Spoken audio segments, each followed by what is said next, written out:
The scream breaks the quiet like glass snapping. A mop bucket rattles. A set of keys clatters across marble. Ezekiel Barnes freezes mid-step, one hand still gripping the metal handle of his janitor cart, as the sound echoes again, short, sharp, desperate. It doesn't belong here. Not at this hour. Not in a courthouse that should be empty except for ghosts and tired men like him. He turns fast. Too fast. His shoulder clips a column. Pain flashes, but he doesn't slow down. The hallway lights hum overhead, harsh and white, stretching long shadows across framed photos of judges who never smile. Ezekiel's boots squeak as he moves toward the sound. His breath comes out heavy, fogging the air. Somewhere deeper in the building, a child cries again, closer now. He rounds the corner and stops. A little girl stands near the vending machines, small hands pressed to her ears like she's trying to shut the world out. Her backpack lies open at her feet, papers spilling across the floor. One shoe is untied. Her face is wet, her chest jerking as she tries to breathe without falling apart. Ezekiel drops to one knee without thinking. "Hey," he says, keeping his voice low, steady. "Hey, you okay?" She flinches at the sound, eyes snapping up, wide and afraid. She backs into the wall, shaking her head. "I'm not supposed to talk to strangers," she says. Her voice cracks on the last word. "That's smart," Ezekiel replies. He doesn't move closer. He lifts both hands, palms open. "I'm not here to scare you. I clean the building. That's all." Her eyes flick to the cart, the gloves, the mop. She looks like she's deciding whether to believe him. The lights flicker once, just once. The sound makes her gasp. "My dad said to wait," she whispers. "He said 5 minutes." Ezekiel glances at his watch. The second hand keeps moving. It's been way longer than 5. The building feels bigger now, colder, empty in a way that presses on the chest. "Hey, I'm really glad you're here. Be honest, have you eaten today? What did you have? Tell me that, your location, and the time. And if you're new, help me prove something wrong." My mother said drill stories would never reach 10,000 subscribers, but stories like this deserve to be heard. So don't leave without subscribing. It feels empty when you come in and leave without saying a word. Now, let's continue. Ezekiel swallows and looks back at the girl. "What's your name?" he asks. She hesitates, then answers. "Nye." "That's a good name," he says. "I'm Ezekiel." Naya glances down the hallway behind him, then back at his face. "Are you going to leave?" she asks. Everybody else did. Before he can answer, heavy footsteps echo from the far end of the hall, fast, angry, closing the distance. Ezekiel turns toward the sound, his body shifting without thought, placing himself just a little closer to Naya. Whoever is coming doesn't sound like help. The footsteps slam closer, fast and hard, echoing off the marble like warnings fired down a tunnel. Ezekiel straightens halfway, his body moving before his mind catches up. He shifts his cart sideways, blocking Naya from view, one hand tightening around the cold metal handle. The girl grabs the back of his jacket with both fists. Her fingers shake so bad the fabric trembles. "Don't move," he murmurs, barely louder than her breathing. "Just stay right here." A flashlight beam cuts across the wall. Then a voice, sharp, irritated. "Who's back here?" A man in a dark security jacket steps into view, radio clipped to his chest, keys jangling at his side. His eyes land on Ezekiel first, then slide down to the cart, the mop, the gloves. His jaw tightens. "What are you doing?" the guard snaps. Ezekiel doesn't answer right away. He stays still, calm. He's learned that silence sometimes buys time.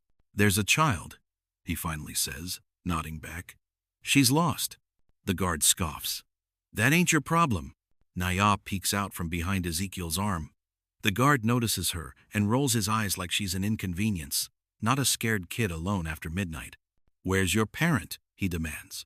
Naya shrinks back again. "My dad said to wait."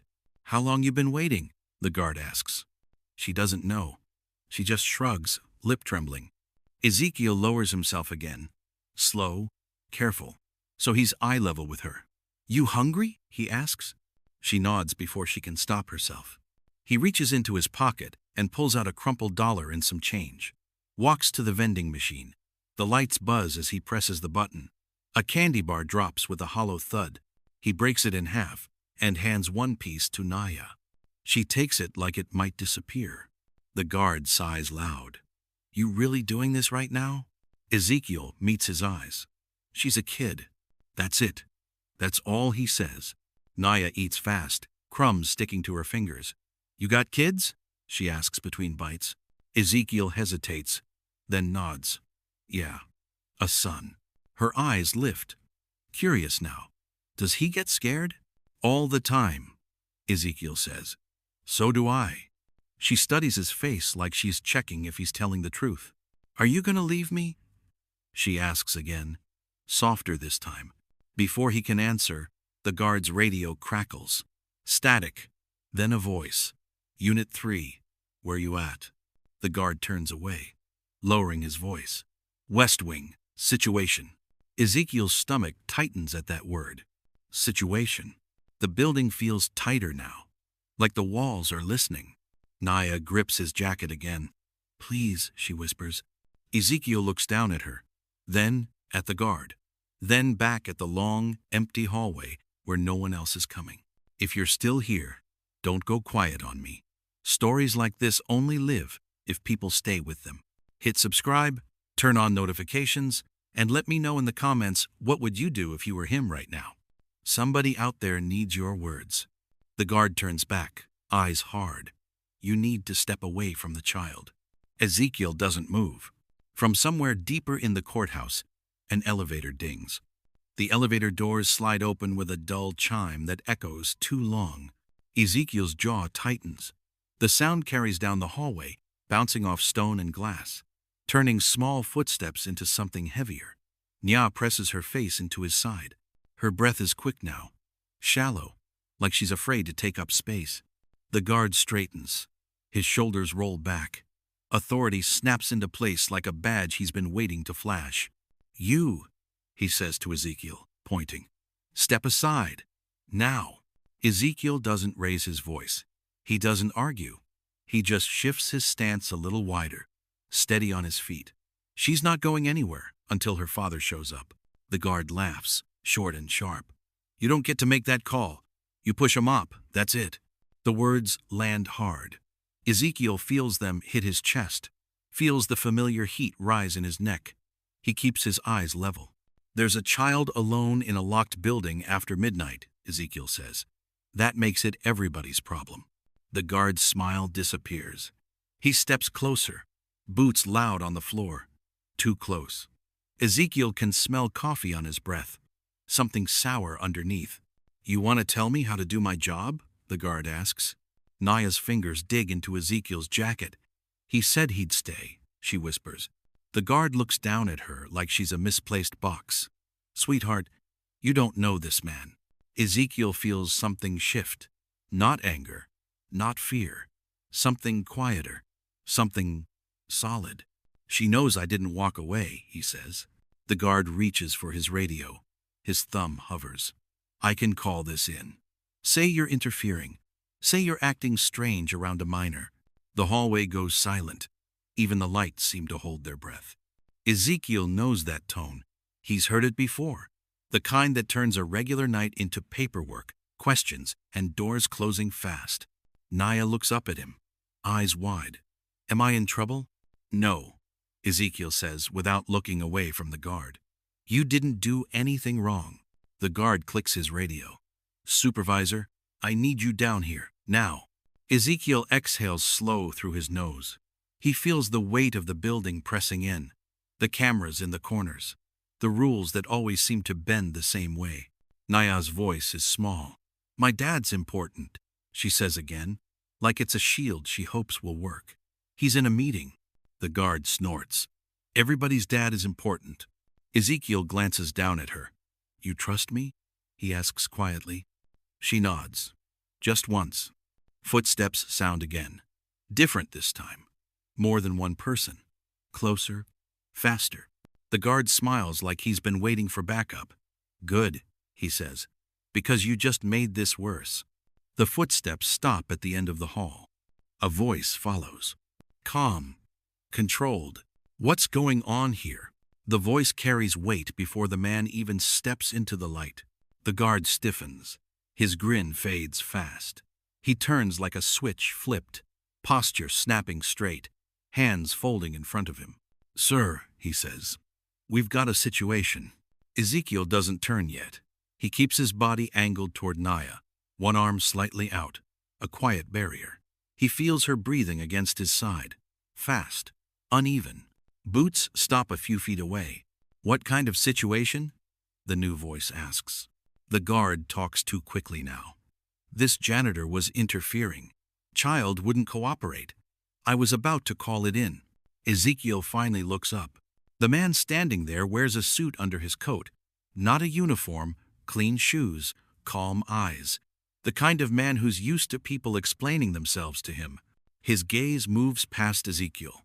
Lands on Naya. She's alone, Ezekiel says before anyone asks. She's been waiting. The man studies the girl. Then the empty hallway behind her. Then the clock on the wall. His jaw tightens just a bit. How long? He asks. Naya opens her mouth, then closes it. She looks at Ezekiel.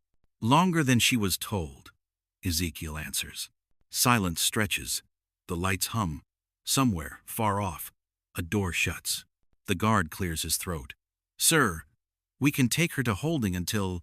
No, Ezekiel says. The word slips out before he can stop it.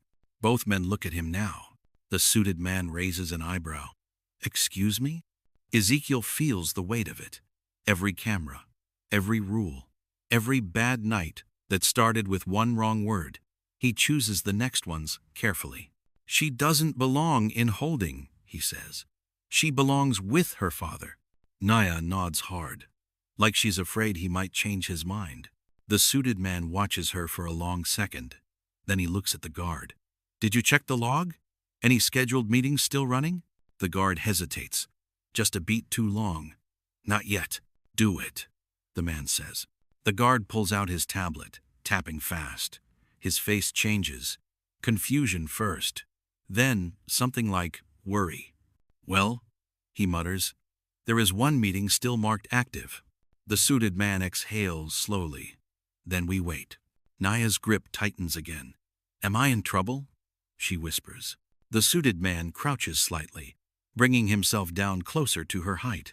His voice softens. No, you're not in trouble. Ezekiel watches him closely. Something about the man feels familiar. Not his face, the way he speaks, the way the room bends around him. Minutes pass. Every second feels loud. Then footsteps echo again. Faster this time. Urgent. Naya lifts her head. Hope flashes across her face. That's him, she says. The footsteps stop just out of sight. A man's voice calls down the hall. Naya? Naya breaks free before anyone can stop her. She runs. Her backpack bounces against her back as she sprints down the hallway, shoes slapping hard against the floor. Daddy! She shouts, voice cracking with relief. A tall man steps into view, coat still on, phone in his hand. He freezes when he sees her. Then his face breaks, sharp and sudden, and he drops everything to catch her as she crashes into him. There you are, he says, breath shaky. He presses his forehead to hers, eyes closed.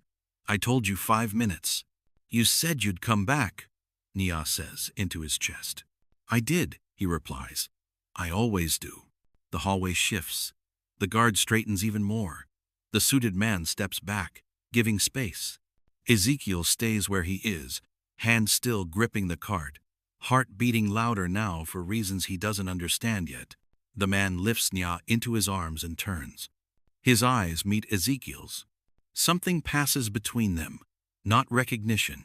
Not yet. Just a pause that lasts half a second too long.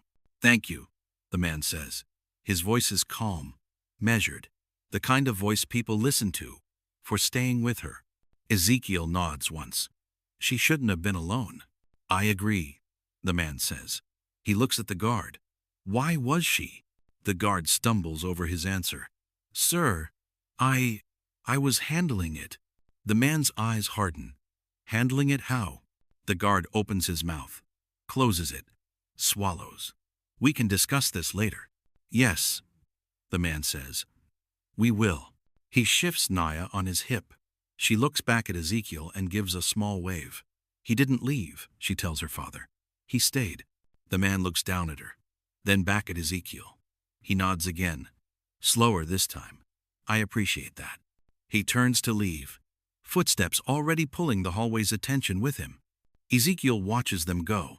Something tight twists in his chest. The way the man walks, the way people move aside without being asked, the way the air seems to clear in front of him. The suited man beside Ezekiel exhales. That, he says quietly, is Judge Corwin Hale. The name hits like a door slamming shut. Ezekiel's grip tightens on the cart. His vision narrows.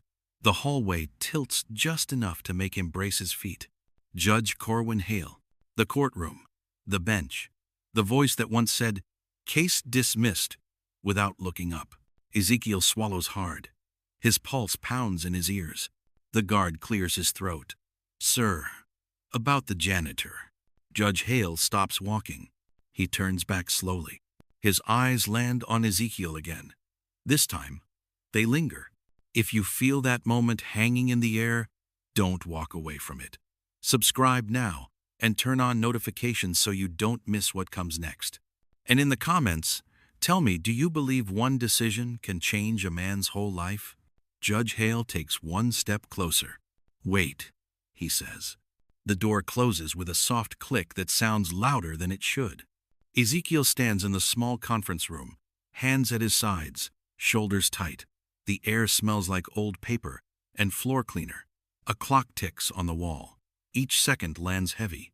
Judge Corwin Hale sets Naya down in a chair near the door.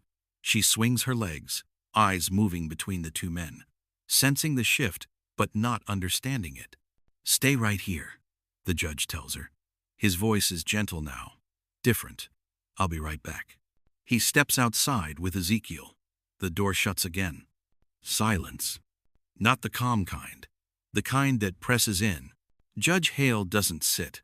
He loosens his coat, then stops, like he forgot how.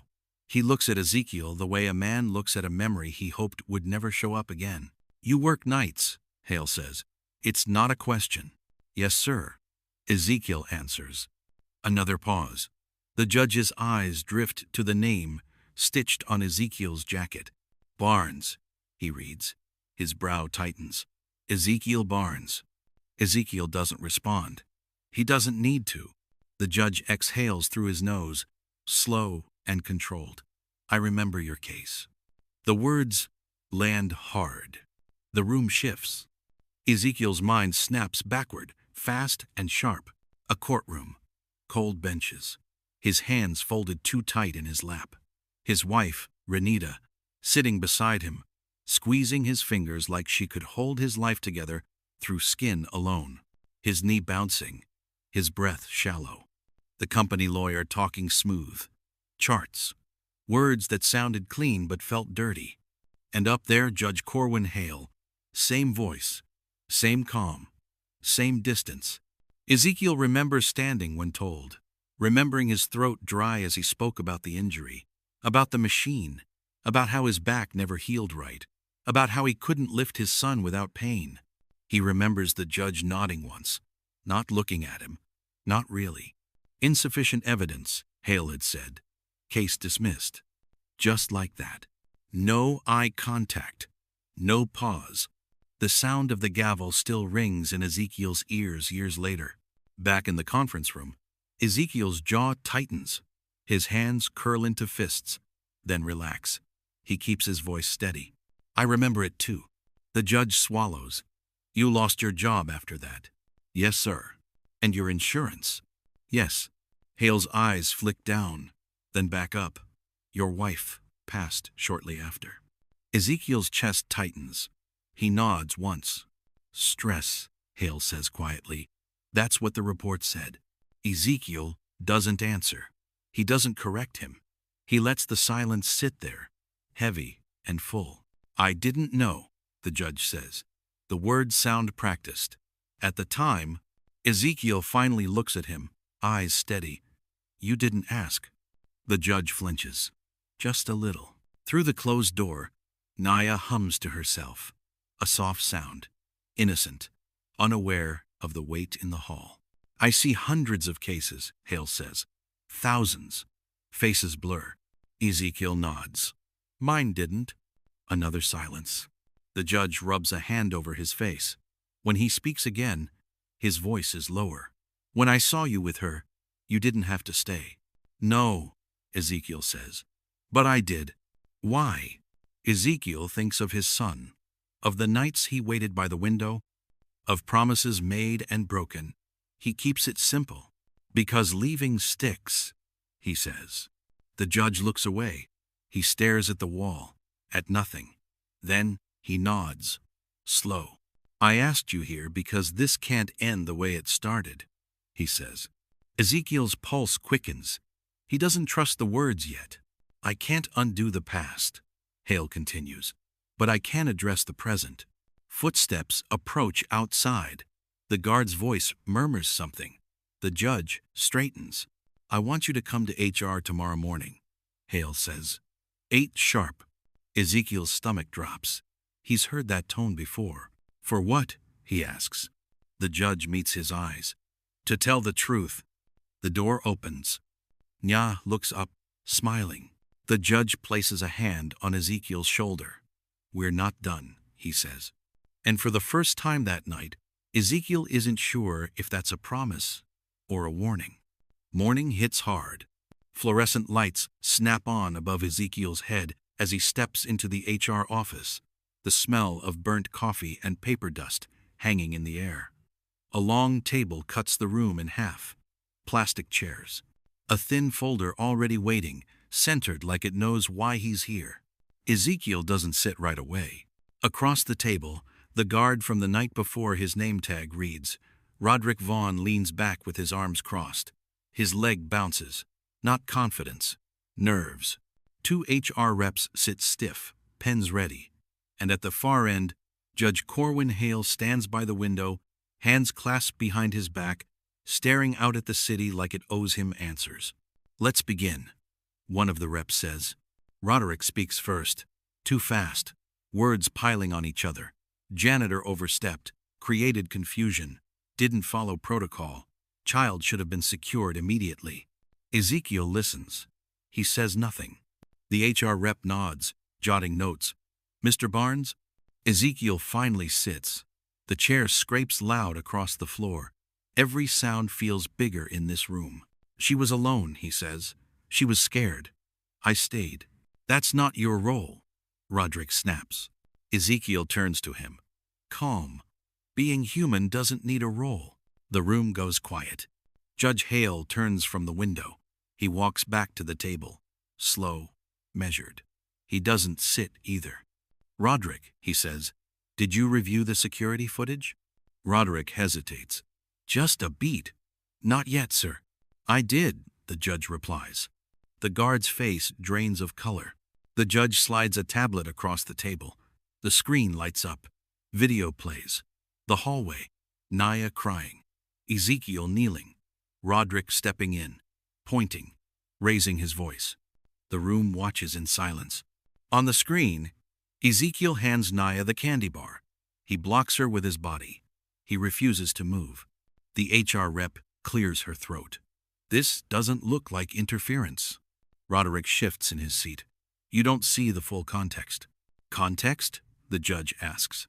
His voice is even, dangerous in its control.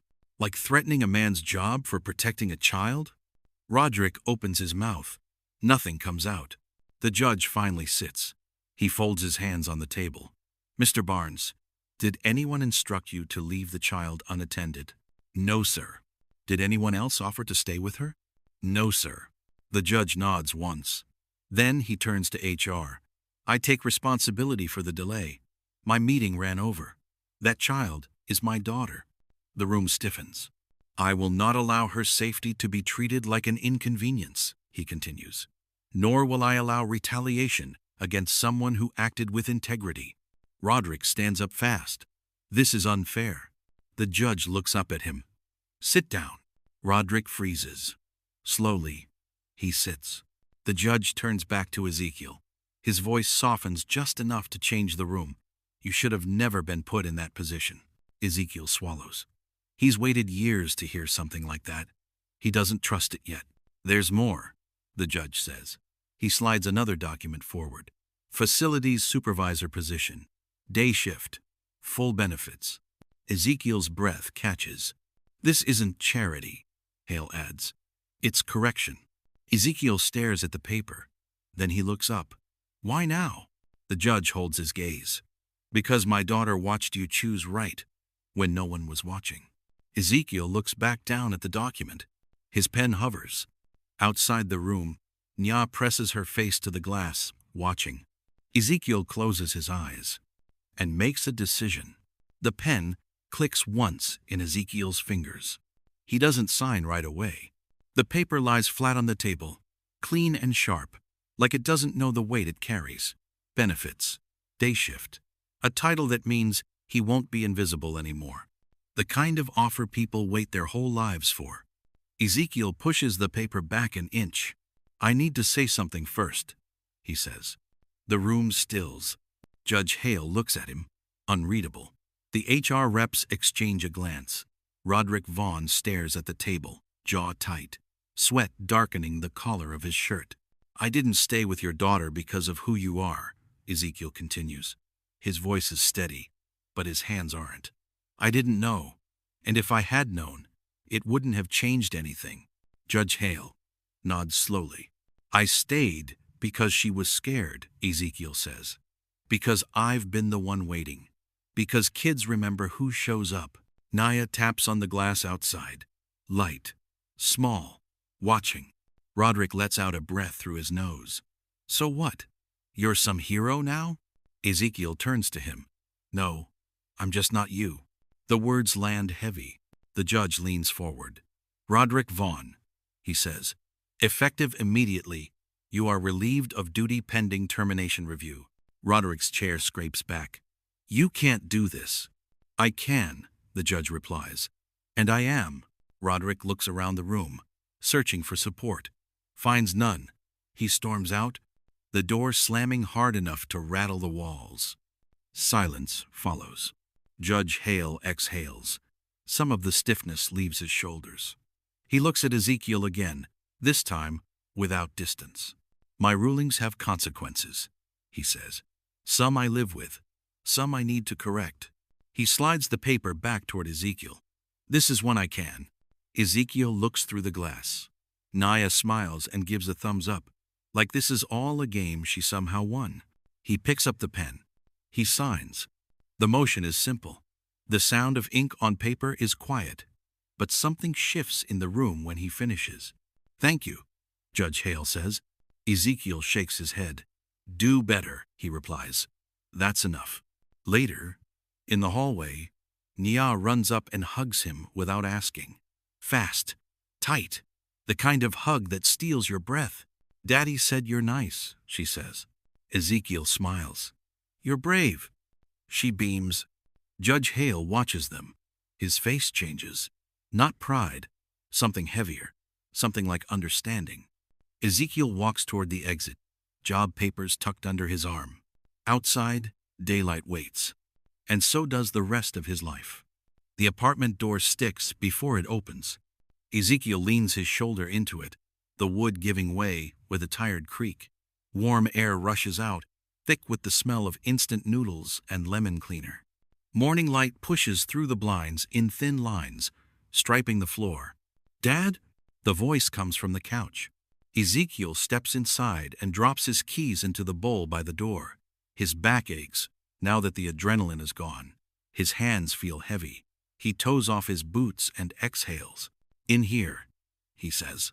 Malik sits up fast, blanket sliding to the floor. He's small for 10, knees sharp under his pajama pants, hair flattened on one side. His eyes search Ezekiel's face first. They always do. You late, Malik says. I know. Malik watches him another second, then nods like he's decided something important. You eat? Ezekiel shakes his head. Malik stands and goes to the kitchen without being told. He pulls a bowl from the cabinet, moves slow and careful, like he's copying a grown man. The microwave hums.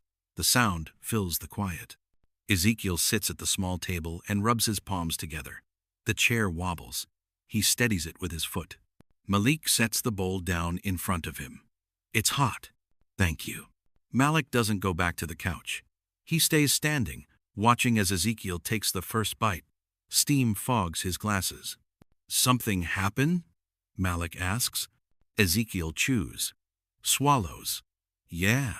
Bad? Malik presses. Ezekiel looks up at him. Really looks. The way he stands like he's bracing for impact.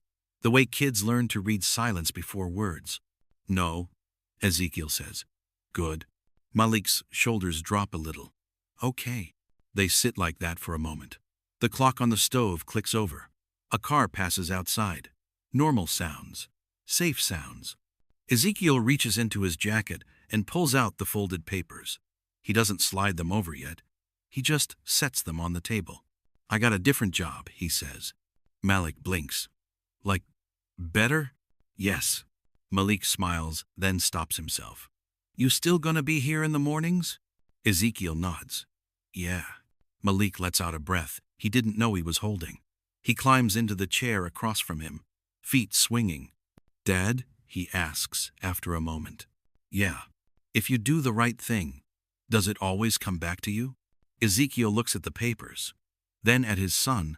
He opens his mouth to answer, and stops. Ezekiel doesn't answer Malik right away. He reaches across the table instead and takes his son's hand. Malik's fingers are warm, small, still soft in a way time hasn't taken yet. Doing the right thing doesn't mean it comes back fast, Ezekiel says. His voice is low, steady. Sometimes it comes back quiet. Sometimes it takes years. And sometimes it only comes back in knowing who you are. Malik thinks about that. His brow tightens the way it always does when he's trying to be grown. But it comes back, Malik says. Not a question. A hope. Ezekiel nods once. Enough. Later, after Malik heads to school, Ezekiel stands alone in the apartment. The papers sit on the table. Sunlight moves across them slowly, like the day itself is turning a page. He folds his old work jacket and sets it in the closet. The smell of cleaner still clings to it. He doesn't throw it away. He doesn't rush. He just closes the door. Across town, Judge Corwin Hale walks Naya into her school. She talks the whole way, hands moving, words spilling out. At the door, she stops and looks up at him. Daddy, she says, are you nice when I'm not there? The question hits harder than any courtroom argument. Hale kneels, meets her eyes. I'm trying to be, he says. She nods like that's enough for now and runs inside. Back in his apartment, Ezekiel locks the door and leans his forehead against it for a second. Just one. He breathes. Then he straightens. The world didn't change overnight. The past didn't disappear. But something shifted. A line drawn. A choice made when no one asked him to. That night, the courthouse halls will still shine. The floors will still need cleaning. But one man won't be invisible anymore. And one child, 2 children will remember who stayed. If this story moved you, don't let it end here. Subscribe, turn on notifications, and stay with this channel. Share your thoughts in the comments. Your words might give someone else the courage to stand their ground when it matters most. Because sometimes, the smallest acts leave the longest marks.